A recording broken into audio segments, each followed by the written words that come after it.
Salut à toutes et à tous et bienvenue dans cette nouvelle vidéo. On continue notre formation Flutter et aujourd'hui on va enfin coder. Rappelez-vous, l'épisode précédent, on avait découpé cette petite ligne où on avait dit que justement les deux textes Pizza Facile par David Silveira allaient être dans une petite colonne.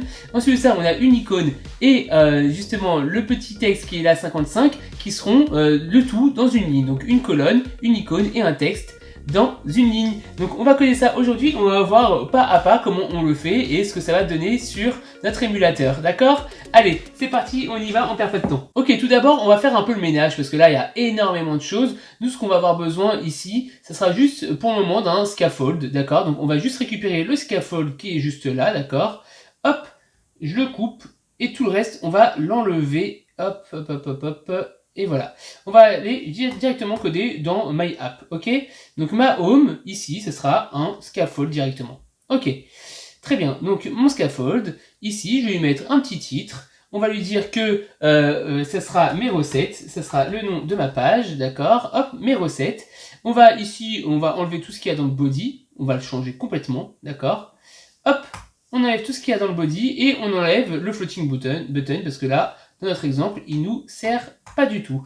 Ok, pour commencer, on va essayer tout simplement de mettre juste un texte, Pizza Facile, d'accord? Juste pour voir à peu près et jauger un petit peu tout ça. Le texte est assez simple, on l'a vu juste au-dessus, regardez avec mes recettes, on va juste faire ça et on va mettre en body un texte dans lequel on va mettre Pizza Facile, d'accord? On va sauvegarder, on regarde tout de suite ce que ça donne sur l'émulateur. Voilà, on a un petit texte où il y a marqué Pizza Facile. Ok, donc pour le moment, on jauge un petit peu, on voit très bien. Alors rappelez-vous ce qu'on avait dit, on voulait mettre deux textes l'un en dessous de l'autre et on avait dit qu'il fallait mettre ça dans une colonne. Donc on va mettre une colonne ici. À l'intérieur, justement, on va mettre children, donc les éléments de la colonne. Qu'est-ce qu'il va y avoir? Il va y avoir, eh bien, mon texte qui est juste là, d'accord? Hop, Pizza Facile. Et un deuxième texte où il va y avoir écrit par David Silveira. Donc là, normalement, je suis censé avoir une colonne, d'accord? Donc, du coup, avec deux lignes, deux textes. Donc, on utilise des colonnes pour mettre des choses l'un en dessous de l'autre, bien entendu. Voilà, j'ai bien Pizza Facile par David Silveira. Vous voyez que Pizza Facile, juste là, il est centré. Moi, je veux pas le centrer, je veux le mettre, rappelez-vous, dans ma maquette, je veux le mettre complètement à gauche. Regardez ma maquette, ils sont vraiment alignés, les deux. Hop, et une mini pause de 20 secondes chrono pour vous annoncer qu'il a été prouvé scientifiquement que si vous vous abonnez à cette chaîne et que vous activez la cloche, vous deviendrez plus intelligent et que votre bonheur sera multiplié par 2. Donc faites-le, c'est gratuit. Donc pour les aligner, il suffit juste d'aller dans ma colonne juste là et je vais prendre une propriété qui s'appelle Cross Axis Alignment, juste là, d'accord, comme ça. Et là, je vais tout simplement aller chercher Cross Axis Alignment.start pour pouvoir tout aligner à gauche. Tout est maintenant bien aligné, donc c'est exactement ce que je voulais. Ok, maintenant, ils sont trop collés, d'accord? Donc je vais dire que le texte qui est en haut, eh ben, il va avoir une petite marge juste en bas, d'accord? On va lui mettre une petite marge de 8, par exemple, pixels, pour que les deux soient un peu espacés. Pour ça, ça va pas être un simple texte. Je vais mettre un container dans lequel, bah, du coup, je vais avoir mon texte. Et puis, du coup, mon container, il faut que j'appelle la propriété child pour dire que voilà, à l'intérieur, j'ai ce texte-là. Et puis, je peux lui rajouter des propriétés comme padding. Et c'est exactement ce qu'on veut pour ajouter une petite marge en dessous. Donc, un padding ici. Hein. Donc, pour ajouter un padding, je fais padding. Et puis ici, je vais aller chercher edgeinset.only. Et puis là, je lui précise tout simplement que je veux le bottom à 8, d'accord? Très bien, donc du coup là, si je sauvegarde et que je regarde le résultat, eh bien voilà, j'ai un petit espace de 8 dp, donc c'est très bien. Maintenant, mon Pizza Facile ici, il a le même style que par David Silveira ici, d'accord? Donc les deux textes ont le même style, on va changer un petit peu ce style-là. Donc pour ça, on va aller voir le texte où il y a marqué Pizza Facile, je vais mettre une virgule, et puis ici, je vais aller chercher la propriété qui s'appelle style, voilà, tout simplement, d'accord? Et dans cette propriété-là, je peux aller chercher une classe qui s'appelle textile à l'intérieur, je peux définir le style de mon texte. Par exemple, je peux très bien lui mettre un font weight à bold pour le mettre en gras. Et là, c'est censé me mettre mon texte en gras. Si je sauvegarde et que je regarde maintenant ce que ça donne, voilà, j'ai mon texte qui est en gras. Donc super, ça marche très très bien comme je le voulais. Ok, maintenant faisons la même chose pour mon texte par David Silveira et essayons de changer par exemple sa couleur. Allez, essayons de voir un petit peu comment ça fonctionne. Et bien là, pareil, je vais mettre un texte style, d'accord, à l'intérieur, qui a une couleur grise. Et puis là, si je sauvegarde et que je regarde mon émulateur, eh bien effectivement, par David Silveira, eh bien en gris. Ok, bon, alors ça rend bien. Maintenant, Pizza Facile et par David Silveira ont la même taille, donc on va changer un petit peu juste la taille de Pizza Facile, on va le mettre un tout petit peu plus grand. Là je mets par exemple à 20, c'est une démo hein, donc je fais ça assez vite. Et puis ici j'ai qu'à le mettre à 16, allez. Voilà, Pizza Facile un peu plus grand que par David Silvera, donc on est plutôt pas mal. Ok, ma partie gauche de ma vue, elle est faite, d'accord? J'ai bien Pizza Facile par David Silvera. Maintenant on va essayer de faire la partie de droite, c'est-à-dire où il y a mon cœur et donc une icône et puis un texte. Ok, donc pour ça, vous l'avez bien compris, il nous faut une ligne, d'accord? Donc j'ai déjà ma colonne qui est juste là, et il faut que je rajoute une ligne par-dessus pour pouvoir rajouter juste à côté, du coup, mon cœur et mon texte. Ok, pour rajouter une ligne, c'est très simple, c'est le mot-clé row. Donc je mets row, et puis à l'intérieur de ma row, je dois appeler children. Children, et à l'intérieur, j'ouvre des crochets et je mets tous mes children, c'est-à-dire tout ce que je veux mettre dans ma ligne. Donc par exemple, ma colonne, hop, j'ai juste à la prendre, je la coupe et je la mets dans Children. Et là, normalement, ma colonne est dans ma ligne. Si je sauvegarde, logiquement, bien entendu, on va pas avoir de différence puisque j'ai rien rajouté. En revanche, si je vais rajouter maintenant mon icône, on va voir qu'elle va s'afficher juste à côté. Juste après ma colonne, on a dit, on met une icône. Donc pour ajouter une icône, c'est juste simplement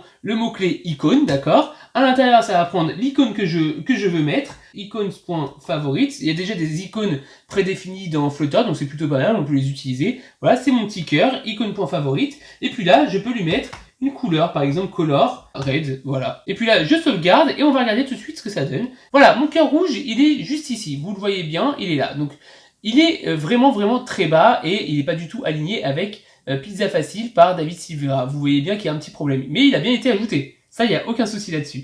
Donc, pourquoi ça me fait ça exactement? Eh bien, c'est assez simple, c'est juste que ma ligne, elle prend toute la place qu'elle possède, donc c'est-à-dire toute la page, d'accord? Si je veux, par exemple, que ma ligne ne prenne pas toute la place, je peux très bien la mettre tout simplement dans une colonne et elle prendra juste la place dont elle a besoin. Et de toute façon, d'ailleurs, je vous propose qu'on le fasse tout de suite, puisque si on regarde notre maquette, eh bien, au final, on va avoir une colonne dans laquelle je vais avoir une image, le composant qu'on est en train de créer, un autre composant avec des boutons et un dernier composant avec un texte. Ça sera comme ça qu'on va le découper à la fin. Donc autant y aller tout de suite, faire une colonne et mettre ceci à l'intérieur pour qu'on ait le bon visuel sur notre application. Alors faisons-le. Juste avant la row, tout simplement, je vais juste rajouter, vous savez très bien comment on l'a fait tout à l'heure, une colonne, d'accord? À l'intérieur, une propriété qui s'appelle children, et je mets la row à l'intérieur. Voilà, tout simplement. Ok? Et maintenant, si je sauvegarde et qu'on regarde, bah voilà, tout est bien l'un à côté de l'autre. Ok, maintenant, il nous manque juste un dernier petit détail sur la maquette, c'est le petit texte qui est juste là, le 55. Donc allons-y, on va le rajouter. Bah, en fait, on va pas se prendre la tête, on va juste rajouter un texte, d'accord? Et à l'intérieur, bah écoutez, on va mettre 55. Si on sauvegarde et on regarde, j'ai bien un petit 55 qui s'est affiché, et donc c'est top, ok?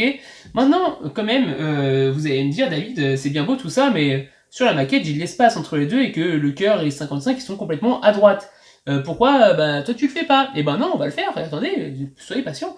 On va le faire tout de suite. Donc en fait, ce qu'on va faire, c'est qu'on va dire à ma petite colonne qui est juste là, eh bien, prends tout l'espace qui est disponible et laisse juste assez d'espace pour le cœur et le 55. Donc pour ça, on a un mot-clé qui s'appelle juste expanded. Donc c'est assez simple à faire, d'accord? J'ouvre du coup expanded et je mets child, deux points, et je mets ma colonne. Voilà, tout simplement, et je ferme, bien entendu, mon expanded.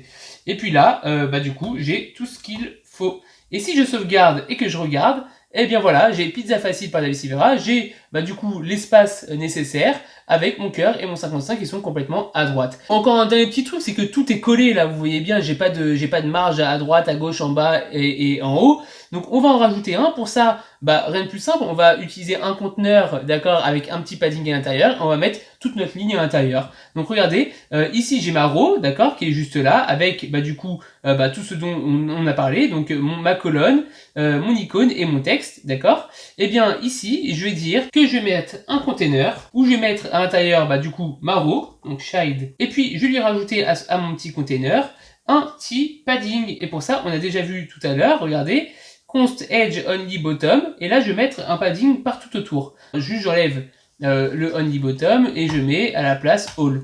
D'accord? All avec un padding par exemple de 8, imaginons. Si je sauvegarde, j'ai bien un padding qui s'est rajouté tout autour. Voilà, c'est aussi simple que ça. On rajoute des briques, comme je vous l'ai dit, des widgets sur des widgets, et ça nous donne la vue qu'on a envie. Donc maintenant, on a quasiment terminé, mais le code est un peu flou, hein. Vous voyez, il y a beaucoup de choses, des briques dans des briques dans des briques. Donc du coup, ce qu'on va faire, c'est qu'on va le rendre un petit peu plus propre. On va récupérer tout notre premier container, voilà, qui représente notre petite ligne, notre titre au final, hein. Donc on récupère tout, commande X, pour pouvoir tout prendre, CTRL X, sur Windows.